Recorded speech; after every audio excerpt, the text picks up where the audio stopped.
যার যত স্ট্রেংথ আছে বার করবে। আর নিজেদের মধ্যে একটা কি সমস্যা হয় যে আমি 100 লোক বের করছি আর পাশের একটা পঞ্চায়েত মেম্বার এরকম করে লাস্টে আসতেছে 1 লাখ। আর ভাগ লওয়ার সময় এখানে যখন ছাতা দেওয়া হবে, এখানে যখন তেলবল দেওয়া হবে, তখন এসে সেইটি সবার আগে চাষাবে আমার কোটার মালটা কি হলো। কোটা লেবে লোক আনবে না।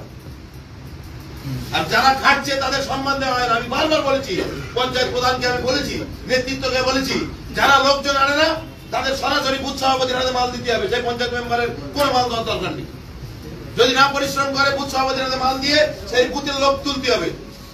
প্রত্যেক বুথে কালকে 100, 150, 200 যার যেরকম ক্ষমতা আছে, ক্যাপাসিটি আছে, বৃষ্টি হোক, যাই হোক, ছাতা মাথায় দিয়ে হোক, তেরপল মাথায় দিয়ে হোক, আর প্লাস্টিক মাথায় দিয়ে হোক, কাল আমরা রাজ্জাকের জন্য, আমরা কাল যে রাজ্জাক যেভাবে চলে গেছে, আমাদের কোন মায়ের কোল যেন খালি না হয়, কোন ভাইকে যাতে আমাদের না হারাতে হয়, তাই কাল আমাদের সবচেয়ে বেশি স্ট্রেংথ দেখাতে হবে।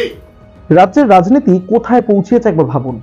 একজন ব্যক্তি তৃণমূল কংগ্রেস করতেন, তিনি খুন হয়েছেন, আর তার খুন হওয়ার পরেই সেই দল অর্থাৎ তৃণমূল কংগ্রেসই তাকে নিয়ে রাজনীতি করতে শুরু করে দিয়েছেন। রাজ্জাক খান খুন হয়েছেন এবং সেই খুনের পর এবার প্রতিবাদ মিছিল বেরোবে, আর সেই প্রতিবাদ মিছিলে লোক ভরাতে হবে। নিদান দিচ্ছেন কে? নিদান দিচ্ছেন তৃণমূল নেতা বাহারুল ইসলাম। ভাঙড়ের কথা বলছে। এবার সেই ব্যক্তির ভিডিও ভাইরাল হয়েছে সমাজ মাধ্যমে। ভিডিও শুরুতে আপনাদেরকে বললাম না যে কোথায় গিয়ে পৌঁছিয়েছে এই মুহূর্তে বাংলার রাজনীতি, যে সেই দল থেকেই এবার পলিটিক্স শুরু হয়ে গিয়েছে। কোথায় বসে বলছেন? একটা সভাতে বসে তিনি নিদান দিচ্ছেন যে মিছিলে লোক ভরাতে হবে, প্রতিবাদ মিছিল, এবং সেই মিছিলে লোক যদি ভরানো সম্ভব হয় তাহলে প্রাইজ আছে। প্রাইজ কি? মাল। কি মাল বলছেন না। আর সেই প্রাইজ যদি জিততে হয় তাহলে লোক ভরাতে হবে, যে বুথ সব থেকে বেশি লোক আনবে সেই বুথকে পুরস্কার দেওয়া হবে। আবার এখানেই শেষ নয়, একটা আন্ডারলাইনও রয়েছে এর মধ্যে, যে শুধু লোক আনলেই হবে না, একেবারে শেষ পর্যন্ত সেই লোক যেন রাস্তায় থাকে সেটাও সেই নেতাকে দেখতে হবে, মানে সেই নেতা যিনি যেই বুথ থেকে লোক নিয়ে আসবেন। কি অবস্থা বলুন তো? একজন তৃণমূল নেতা খুন হয়েছে, তার জন্য সতীর্থরা আসবেন, দলের কর্মীরা আসবেন, সমর্থকরা আসবেন, মন থেকে আসবেন। তাহলে কোথাও গিয়ে তৃণমূল কংগ্রেসেরই বোধহয় এখন সেই বিশ্বাসটা নেই যে তাদের দলের একজন ব্যক্তি খুন হলে বা তার মৃত্যু হলে সাধারণ মানুষ ছেড়ে দিন প্রতিবাদ করতে, তার দলের কর্মীরাও তারা আসবেন না। এরকম একটা সন্দেহ তৈরি হচ্ছে বোধহয় তৃণমূল কংগ্রেসের। না হলে এরকম নিদান কি করে দিতে হয়? আবার এখানেও শেষ নয়, আপনি যদি মনে করেন যে এই ভিডিও ভাইরাল হয়েছে যেখানে এরকম একটা জঘন্য বিষয় সামনে উঠে আসছে আর সেটা নিয়ে রাজনীতি হচ্ছে, তাহলে আপনি ভুল করছেন। আপনাদেরকে ভিডিওটা দেখাবো, তবে তার আগে জানিয়ে রাখি এই ভিডিওর সত্যাসত্য যাচাই করেনি এক ঝলকে মিডিয়া। পাশে বসে রয়েছেন আরেকজন বিধায়ক, দেখুন ভিডিও। যারা লোকজন আনে না তাদের সরাসরি বুথ সভাপতির হাতে মাল দিতে হবে। সেই পঞ্চায়েত মেম্বারের কোনো মাল দেওয়ার দরকার নেই।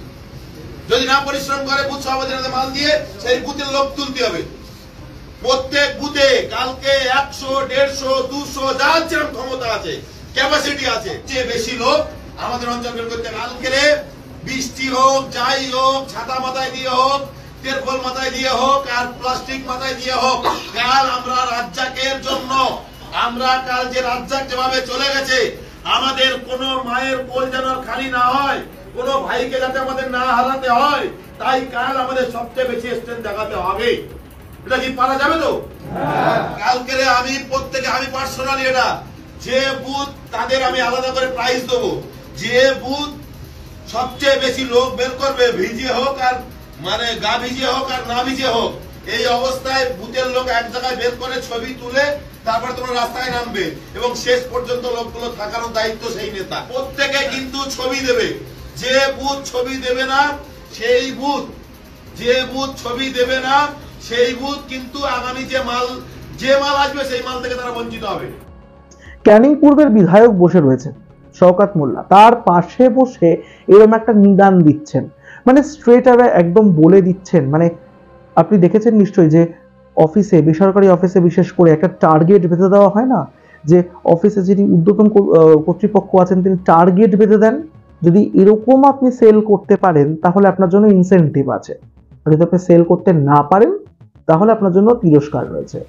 পুরস্কার পেতে হলে আপনাকে পারফরমেন্স দিতে হবে। দলের ক্ষেত্রেও বিষয়টা ঠিক তাই। এতদিন তাই ছিল, ভোট আনতে হবে, মানুষের মন জয় করতে হবে। কিন্তু এখন বিষয়টা একেবারে অন্য দিকে চলে গেছে, 180 ডিগ্রি উল্টে যাচ্ছে।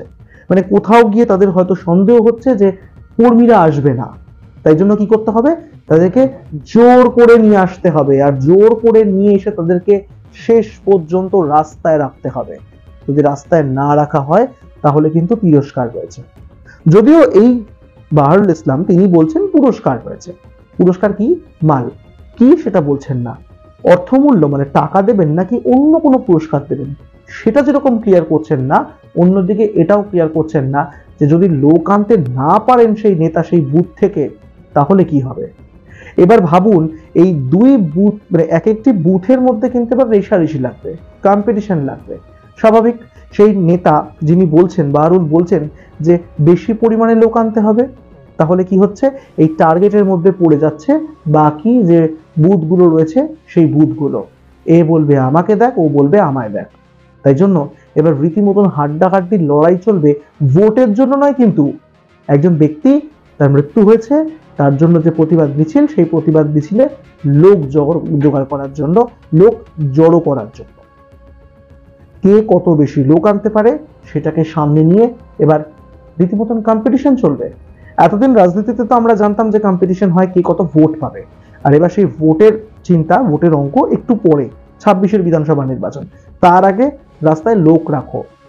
এতদিন বিভিন্ন জায়গা থেকে বিভিন্ন সময় আমরা শুনেছি, বিতর্ক হয়েছে, চর্চা হয়েছে, বিভিন্ন প্রসঙ্গ সামনে উঠে এসেছে, বিরোধীরা বলেছেন যে লোক নিয়ে আসতে হয় জোর করে, লোক আসে না।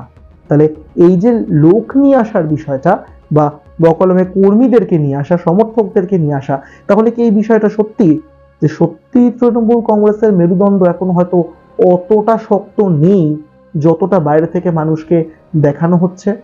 এই প্রশ্নটা কিন্তু থাকে।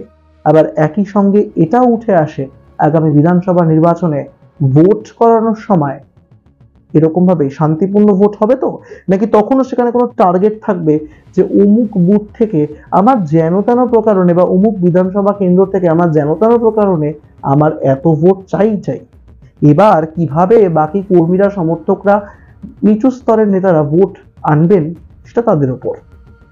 এইসব প্রশ্ন থাকে, এইসব চিন্তা ভাবনাগুলো থাকে, কারণ সাধারণ মানুষ আমি আপনি ভোট দিতে যাই। এবার ভোটের সময় অশান্তি, হিংসা তো একটা নিত্য বিষয়, তাই আবারও এই ধরনের বিষয়গুলো মিলেমিশে যাবে নাকি সেটাও কিন্তু একটা চিন্তা রয়েই যাচ্ছে। আপনারা কি মনে করেন কমেন্ট করে অবশ্যই জানাবেন। এই বক্তব্য শোনার পর আমরা অধীর আগ্রহে থাকবো আপনি কি গুরুত্বপূর্ণ কমেন্ট করছেন। অবশ্যই ভিডিওটি শেয়ার করবেন বাকিদের সঙ্গে, এবং সকলের কাছে অনুরোধ রইল যে কমেন্ট করে জানান এই ভিডিও সামনে আসার পর আপনার কি প্রতিক্রিয়া। সাবস্ক্রাইব করুন আমাদের ইউটিউব চ্যানেল এক ঝলক ইন্ডিয়া।